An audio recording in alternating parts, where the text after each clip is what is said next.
Hello students, आप लोग कैसे हैं। आज हम लोग क्लास 10 में चैप्टर 10 का जिसका नाम है सर्किल्स का इंट्रोडक्शन पार्ट्स पढ़ेंगे। गाइस, हम इस वीडियो में सर्किल्स के बेसिक कॉन्सेप्ट, जिसमें कौन से फार्मूले या थ्योरीज या फिर कौन कौन से रूल्स का यूज किया गया है, को अच्छी तरह से समझेंगे। सो अब हम लोग वीडियोज को स्टार्ट करते हैं। सबसे पहले हम पढ़ेंगे कि सर्किल को हम ये सबसे पहले समझेंगे कि सर्किल एक प्लेन में होता है, जो सिंपल प्लेन में होता है। अब इसको हम ऐसे डिफाइन कर सकते हैं कि जो ये पॉइंट, इस कई पॉइंट को एक ऐसे सर्किल के रूप में ऐसे कर दिया जाए तो सर्किल बनती है। तो इसको हम डिफाइन कर सकते हैं कि कलेक्शन ऑफ ए पॉइंट्स, ये कलेक्शन ऑफ ए पॉइंट्स, ये पॉइंट्स का समूह with which are at a constant distance, जो एक कांस्टेंट डिस्टेंस हो जाए, मतलब फिक्स्ड डिस्टेंस होता है, और इज कॉल्ड ए सर्किल। इसको हम सर्किल कहते हैं। सर्किल कहने का मतलब यह है वह बिंदुओं का वह समूह जो एक निश्चित बिंदु से एक निश्चित दूरी का एक समूह होता है, उसको हम सर्किल कहते हैं। तो इस तरह से सर्किल को इस तरह से डिफाइन कर सकते हैं। और सर्किल को समझने के लिए कुछ कॉन्सेप्ट समझेंगे। सबसे पहले यह है कि इसके बीच में दो रिलेशन हो सकते हैं। एक relation between line and circle, line और सर्किल के बीच में क्या रिलेशन होता है, रेखा और वृत्त के बीच में क्या रिलेशन होता है, और relation between points and a circle, मतलब सर्किल और पॉइंट, एक पॉइंट होता है और सर्किल, मतलब सर्किल और पॉइंट के बीच में क्या रिलेशन होता है, इसके बारे में हम समझेंगे। तो सबसे पहले यह है कि line and circle have no common point. कहने मतलब यह है line and circle have no common point. इसको ऐसे हम समझेंगे जैसे एक तो ये आपका एक सर्किल ये है, इसको इस सेंटर है, इसमें एक लाइन ऐसे खींच दे तो इसमें कोई कॉमन पॉइंट नहीं हो सकता है। मतलब लाइन जो होता है वो सर्किल से दूर होती है, कहीं भी, चाहे इधर खींच दें, चाहे इस तरफ खींच दें, चाहे इस तरफ खींच दें, तब क्या होता है, इसके कोई नो कॉमन पॉइंट्स होते हैं जब सर्किल लाइन पर ना हो या लाइन सर्किल पर ना हो। ऐसे समझते हैं। सेकंड है line and circle have one common point. कब हो सकते हैं, जब सर्किल ऐसे खींची गई हो, एक लाइन इससे होकर के ऐसे हम खींच दें इस पॉइंट से, तो इस पर केवल एक कॉमन पॉइंट हो सकते हैं। और तीसरा कंडीशन हो सकता है line and circle have two common points. Line and circle have two common points कैसे हो सकते हैं कि जैसे ये सर्किल है, इसको ऐसे सर्किल मैंने बना दिया, तो इसके टू कॉमन पॉइंट मैंने ऐसे खींच दिया सर्किल के हो करके, तो एक पॉइंट ये होता है, एक पॉइंट ये होता है, तो इसको सेकेंड कहते हैं, इसको हम सेकेंड कहते हैं। और जब एक पॉइंट से किसी लाइन को खींचा जाए कॉमन पॉइंट से सर्किल से, तो इसको हम टेंजेंट कहते हैं, इसको हम टेंजेंट कह सकते हैं। तो इस तरह से ये रिलेशन होता है। और सेकेंड रिलेशन हम पढ़ रहे हैं, relation between points and a circle. Circle और पॉइंट के बीच में क्या रिलेशन होता है, इसको ऐसे समझेंगे कि if point is inside the circle, मतलब एक सर्किल है और इस तरह से है और कहीं ये सेंटर है, इस पर कोई अंदर एक पॉइंट हो, तब क्या ये पॉइंट कोई है, तो इससे हम कितने टेंजेंट खींच सकते हैं, कोई टेंजेंट हम नहीं खींच सकते हैं। तो इसको हम लिख सकते हैं no tangent have drawn, no tangent have drawn. इस तरह से ये होता है।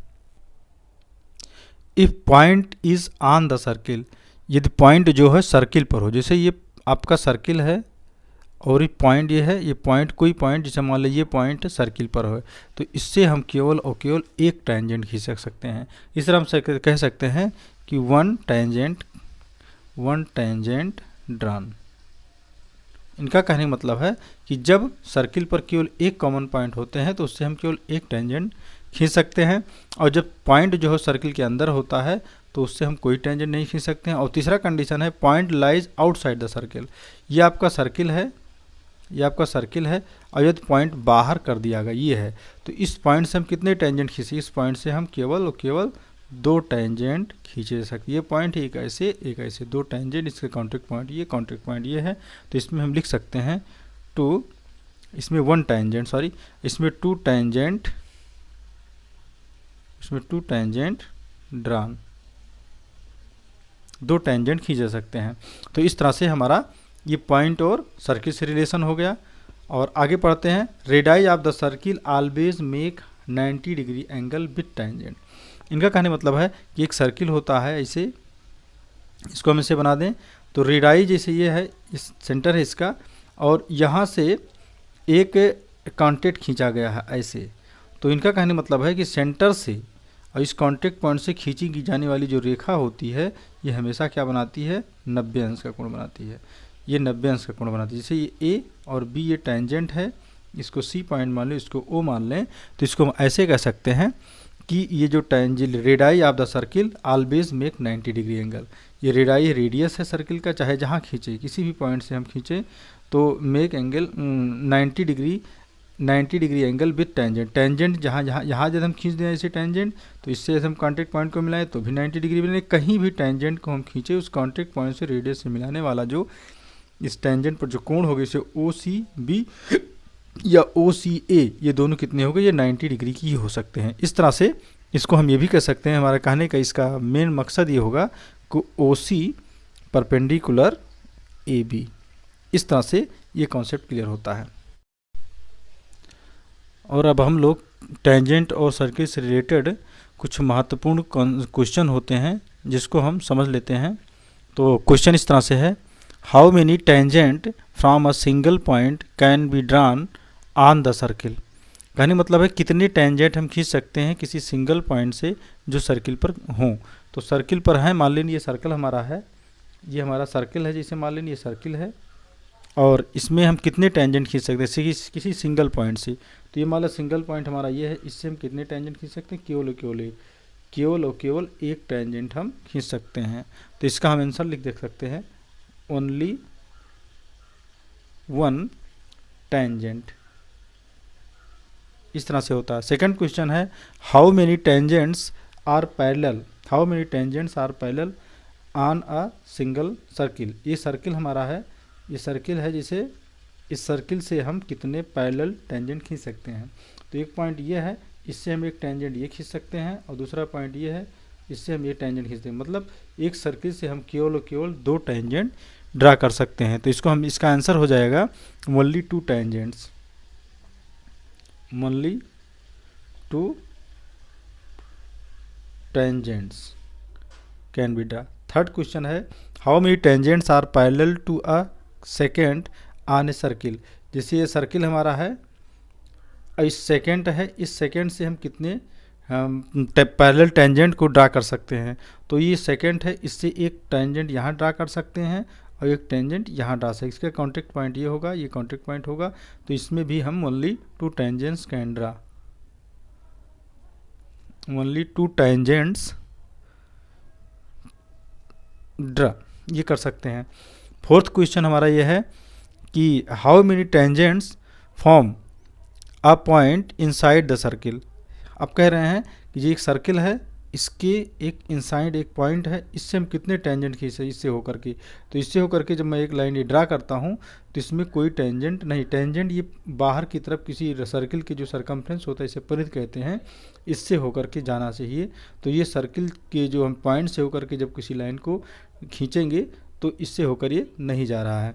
इस तरह से कोई टेंजेंट हम ड्रा नहीं कर सकते हैं। तो इसमें लिखेंगे no tangent can draw, no possible to draw any tangent, ऐसे भी कह सकते हैं, no possible to draw any tangent, ऐसे हो सकता है।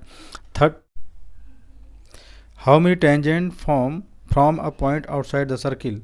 तो ओनली 2 टेंजेंट। जैसे देखो ये आपका सर्किल है, ये बाहर एक एक्सटर्नल पॉइंट है, इससे हम केवल 2 टेंजेंट ड्रा कर सकते हैं। इस पॉइंट से होकर एक टेंजेंट ऐसे और एक टेंजेंट ऐसे। तो इसका answer only 2 tangent can draw. हम अब हम लोग कुछ और महत्वपूर्ण कॉन्सेप्ट को समझेंगे जो इस तरह से है कि the length of tangent drawn from external point to a circle are equal. इसका मतलब है कि ये एक सर्किल है, ऐसे एक एक्सटर्नल पॉइंट से, पॉइंट है कोई, इस पॉइंट से ये जो टेंजेंट खींचा जा रहा है, ऐसे ये टेंजेंट एक्सटर्नल पॉइंट से खींची जा रही है इस सर्किल पर, ये कॉन्टैक्ट पॉइंट ये सर्किल ये है, ये दोनों आपस में इक्वल है। ये हम इसको P मानते हैं, इसको A मानते हैं और इसको B मानते हैं।